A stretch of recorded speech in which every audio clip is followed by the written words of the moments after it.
My father locked the dining room doors from the inside, then slid a steak knife across the white tablecloth until the sharp tip pointed directly at my chest. "Transfer the money, Rosalind," he whispered, "or we see how much you really value your life." I didn't scream. I didn't beg.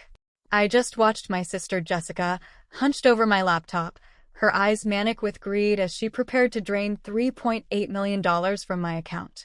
My mother was gripping the edge of the table, trembling, waiting to be rich again. They thought they were robbing me blind. They didn't know the enter key was about to press wasn't linked to a bank. It was a silent panic button wired directly to the state police. I took a slow sip of wine. 3, 2, 1. Drop a comment and let me know where you're listening from and what time it is for you right now. I'd love to know who's part of our community. 48 hours before my father pointed a steak knife at me, the only danger I faced was a cold cup of coffee. I was standing in my apartment in downtown Boston. A space that was everything my childhood home wasn't: quiet, paid for, and safe. The morning sun hit the quartz countertops I had bought with my own money. I was reviewing a case file on a shell company in the Caymans when my phone buzzed against the marble. The screen lit up with a single word: Mother. I stared at it. We hadn't spoken in 6 months, not since I refused to co-sign a loan for my sister's failed boutique. My thumb hovered over the decline button. Logic told me to let it go to voicemail. Experience told me that if Linda was calling at 8 o'clock in the morning, she wanted something and she wouldn't stop until she got it. I answered. "What is it, Linda?" "Rosalind, honey." Her voice was breathless, dripping with a sweetness that usually cost me 5 figures. "Is that how you answer your mother? We've been so worried about you." "I'm fine. What do you want?" "We want to see you," she said, her voice dropping to a theatrical whisper. "Your father and we've been doing a lot of thinking about Grandma Margaret. It's been a year since she passed, and we never really had a proper family dinner to honor her. We want you to come home this Friday. Just us. Family." I leaned against the counter, analyzing her tone the way I analyze spreadsheets. The pitch was too high. The pacing was rushed. She was lying. My parents didn't do memorial dinners. They did performative grief when there was an audience, and they did shakedowns when there wasn't. Airplanes, elite. "Please, Rosalind," she interrupted, desperation leaking through. "Jessica will be there. She's going through a hard time. She needs her big sister. We all need to heal. I'm making your favorite roast." For a second, the old instinct flared up, the desperate, pathetic hope that maybe, just maybe, they actually missed me. They still saw me as the mousy teenager who would do anything for a scrap of affection. They didn't know the person I was now. They didn't know that at 32 years old, Rosalind wasn't just the quiet daughter anymore. I was a forensic accountant. I spent my days hunting down hidden assets for federal indictments. I knew how to spot a Ponzi scheme, and I certainly knew how to spot a hustle. "And Linda," I added too casually, "bring that little bank key fob of yours, the blue one. Dad found some old savings bonds of Grandma's in the attic, and we think we might need your trusty access to cash them out for the estate." The trap snapped shut. There were no bonds. I had audited Grandma Margaret's estate down to the last postage stamp before she died. Everything was already in the blind trust one controlled. They didn't want to honor my grandmother. They wanted the digital key to the $3.8 million sitting in the trust account. They were inviting me over to rob me. "Rosalind? Are you there?" I looked at my reflection in the window. My eyes were cold. If I said no, they would just keep coming. They would show up at my job, harass my friends, maybe even try to forge my signature again. The only way to stop a parasite is to let it think it's found a vein and then poison the blood. "I'm here," I said, my voice steady. "I'll be there, Mom. Friday night." "Good," she breathed. "Bring the fob. Don't be late." She hung up. I put the phone down and walked over to my laptop. I didn't feel fear. I felt the icy clarity of a hunter who just spotted movement in the brush. They wanted access to the account? Fine. I would give it to them. I opened a new coding window. It was time to build a mirror. The next morning, I sat across from Harrison in his glass-walled office. Harrison wasn't just a lawyer. He was a shark in a 3-piece suit who specialized in asset protection. He looked at the plan I'd laid out on his desk, his eyebrows raising a fraction of an inch. "You know, this is aggressive," he said, tapping the schematic I'd drawn. We could just file a restraining order. We could send a cease and desist. You don't have to walk into the lion's den. A restraining order is a piece of paper, I said, my voice flat. My parents don't respect paper. They respect consequences. If I block them, they'll just find another way to harass me.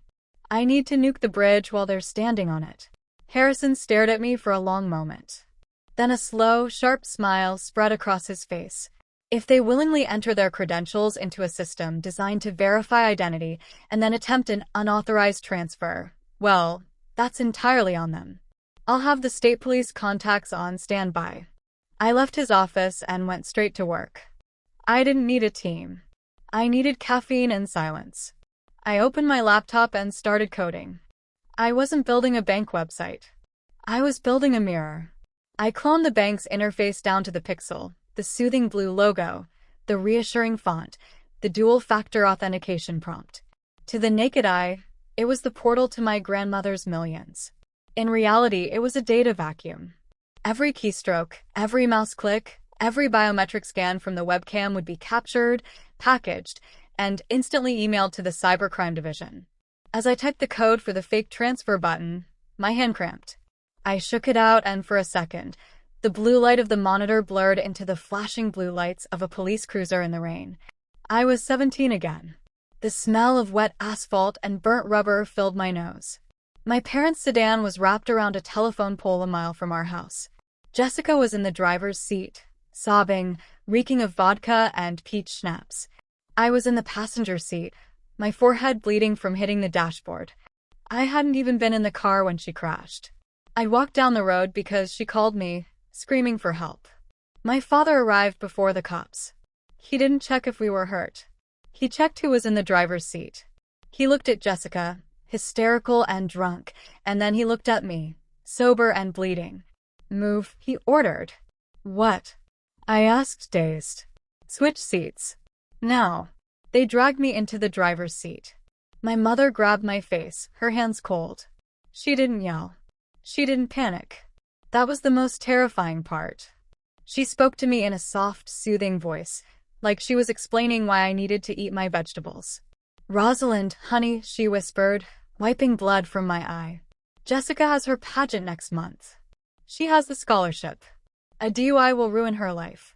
You're strong. You're smart. You can handle a juvenile record. It gets sealed when you're 18 anyway. Do this for your sister. It's just a little sacrifice. They normalized it. They made destroying my future sound like a household chore, a simple act of sisterly love. If I said no, I was the selfish one. I was the one ruining the family. So I sat there. I took the breathalyzer. I took the blame. I lost my own scholarship to a top university because of the character concern on my record. I spent my first year of adulthood scrubbing toilets to pay for community college while Jessica went to parties on my parents' dime. I blinked and the memory vanished. I was back in my apartment, the code blinking on the screen. They had used my love against me then. They had weaponized my loyalty. But they had forgotten that loyalty has an expiration date. I wasn't the 17-year-old girl bleeding in the rain anymore. I was the woman who audits cartels. I finalized the script and hit save. The trap was armed. The gravel of the driveway crunched under my tires, sounding suspiciously like bones breaking. I pulled up to the estate, killing the engine but leaving the lights on for a moment to illuminate the facade. My parents' house was designed to impress people they hated. It was a sprawling, faux Gatsby monstrosity with white columns and manicured old money. To my eye, the eye of an auditor, it screamed leverage. I could see the cracks in the stucco near the foundation, the peeling paint on the window frames that hadn't been touched in years. The house was like them, a beautiful shell rotting from the inside out. I grabbed my bag, checking for the laptop one last time, and stepped out into the humid night air. Linda opened the door before I could knock. She was wearing a silk gown that looked 2 seasons old and smelled overpowering of lilies. It was a funeral smell, heavy and cloying, used to mask the scent of damp plaster and rising panic. "You made it," she said, her smile tight as a snare drum. "Come in, darling.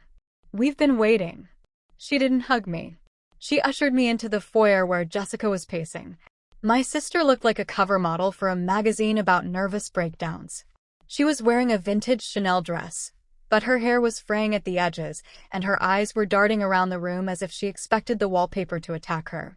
She stopped when she saw me, her eyes raking over my charcoal business suit. "You wore that," she scoffed, her voice shrill. "It's a family dinner, Rosalind, not a tax audit. You look like a funeral director." "Hello to you too, Jessica," I said, walking past her. "You look tired." "I'm not tired," she snapped, scratching at her arm. "I'm stressed." "Not that you would understand stress. Your biggest problem is probably finding a parking spot at your boring office." I didn't take the bait. I just walked into the dining room. The table was set with the wedding china, fine-bone porcelain with gold rims that they probably hadn't finished paying off, but the food served on it was pathetic. A dry, store-bought roast chicken and some wilted asparagus. It was a poverty meal served on a king's table. Thomas was sitting at the head of the table. He didn't stand up. He looked smaller than I remembered, his skin gray and clammy. He poured himself a glass of wine with a hand that shook noticeably. "Sit down," he ordered. I sat. I placed my bag next to my chair, ensuring the laptop was within easy reach. We ate in silence for 3 minutes. The only sound was the scraping of silver forks against china. The air in the room was so thick with tension it felt pressurized, like the cabin of a plane about to crash. Thomas dropped his fork. It clattered loudly against the plate. "Enough," he said. "We didn't bring you here to talk about Grandma." "I figured," I said, patting my mouth with a napkin. "The roast is dry, Dad. What do you want?" "We need the money," Jessica blurted out. She slammed her hand on the table, rattling the wine glasses. "Now. Tonight." Thomas held up a hand to silence her. He looked at me, his eyes dead and hard. "Your sister is in trouble, Rosalind. Real trouble. She borrowed money. A lot of it." "From who?" I asked. "Banks don't lend to people with a credit score of 400. Not a bank," Thomas whispered. "Hard money lenders. Private investors who don't file paperwork and don't care about credit scores. They care about collateral. We put the house up against the loan. But the interest, after it ballooned. They called the note due this morning." "How much?" $3.8 million. Jessica whispered, tears finally spilling over.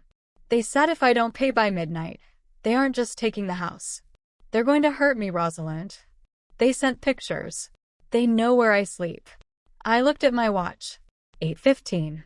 "You have until midnight to wire $3.8 million? I asked. "You're the trustee," Thomas said, his voice turning into a growl. "You have access to your grandmother's accounts. We know there's over 4 million in there. You're going to open that laptop, log in, and transfer the debt. That money is for charity," I said calmly. "It's in the bylaws." "Forget the bylaws," Thomas roared, slamming his fist down. "This is your sister's life. You are going to fix this. Now." The mask was off. There was no more sweetheart. No more family dinner. There were just 3 desperate animals in a cage. And I was the only one with the key. "I can't," I said, keeping my voice level. "It's not my money to give. It belongs to the foundation." Thomas didn't yell. He didn't flip the table. He stood up slowly, the heavy oak chair scraping against the floorboards like a warning shot. He walked past me, his footsteps heavy and deliberate, until he reached the double doors that led to the foyer. Click. The sound of the deadbolt sliding home echoed in the silent room. It was a final metallic sound. He turned around, removed the brass key from the lock, and dropped it into his jacket pocket. Then he walked back to the table and picked up the steak knife. He didn't brandish it. He simply set it down in front of me, the serrated edge catching the chandelier light. "Nobody leaves," he whispered, "until the transfer is complete." The air left the room. This wasn't a family dispute anymore. It was a hostage situation. I looked at Linda. She wasn't horrified. She was nodding, her eyes hard and shiny. I looked at Jessica. She was grinning, a cruel twist of her lips that I remembered from every time she'd gotten me in trouble as a child. They were united in this. They were willing to commit a felony, willing to threaten violence, just to keep their facade from crumbling. I knew what I had to do. I had to sell the fear. If I looked too calm, they would know it was a trap. I had to become the Rosalind they remembered, the weak, pliable doormat. I let my lip tremble, forced my breath to shake, and squeezed my eyes until tears appeared. Dad, please. I sobbed. I could lose my license. I could go to jail. You'll be fine. Linda sneered. You hid the money. You can hide this. Jessica pointed at me and cackled. Pathetic victim routine. Just open the laptop. Thomas's hand hovered near the knife. Do it. I slumped, reached into my bag, and pulled out the laptop. They leaned in like vultures as I clicked the bookmark labeled Trust Access, a mirror site I built the night before. Type the password. Jessica hissed. I entered it slowly, so they could memorize every character. The fake dashboard loaded, displaying a balance of $3.8 million. Their breath caught. Greed replaced restraint. Transfer it, Thomas ordered. All of it. My head shook. I can't. Jessica shoved me aside and typed the routing number for the loan sharks herself. Manic with triumph. You tried to keep it, she spat. But I win. You shouldn't. I whispered. She hit enter. Instead of a confirmation page, the screen flashed red. A siren wailed. Red text screamed, critical security alert. Unauthorized access. Biometric captured. GPS locked. Law enforcement dispatched. They panicked. Clicking. Swearing. Demanding answers. There is no money, I said, standing. Call now. Grandma donated the trust months ago. This was a trap. Their faces twisted in horror as the webcam blinked. Say hello to cybercrimes, I said. They just watched you threaten me and attempt wire fraud. Jessica collapsed. Thomas tried to shut the laptop. Linda cursed me, all venom and disbelief. You killed yourself. I told Jessica. I warned you not to press the button.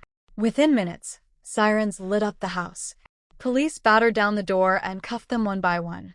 Thomas stared at me like I had betrayed him. Jessica sobbed. Linda fought until she was dragged away. You are not family, she screamed. You're dead to us.